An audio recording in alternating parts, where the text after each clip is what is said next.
Alright, so for this one, I'm going to quickly show you guys how to stop some apps from actually starting when you boot your PC up. The benefit of this is that you can actually have your PC start up a lot quicker. Let's jump into this one.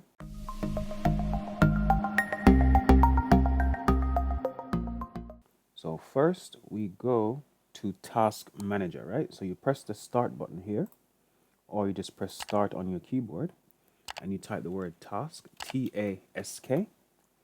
Task Manager comes up here. Here we have it, right? When we're on Task Manager, we need to go to where it says Startup. So at the top here, we have quite a few tabs. We're going to go to where it says Startup, right? Now, in my startup, I have a few things I actually don't want running full stop. This is Wondershare Studio. This is the thing I use to actually edit and record my videos. I definitely don't want this starting up. And as you can see here, it says Startup Impact. So Windows actually tells you the impact this is having on the system, and it says high, meaning this is something that could potentially slow my system down. Now, I have a relatively new laptop, so it doesn't actually do that much. However, if you have an older PC, it might affect you quite a bit. So I'm going to click on that. So it's highlighted in blue there.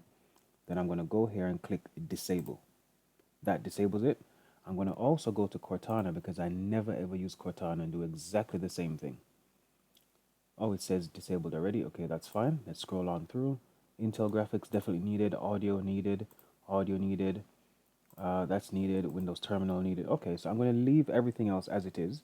So that's how you actually disable things from starting up. Now, when I restart my PC, this won't start up again. Thanks for watching. Stay tuned for more videos.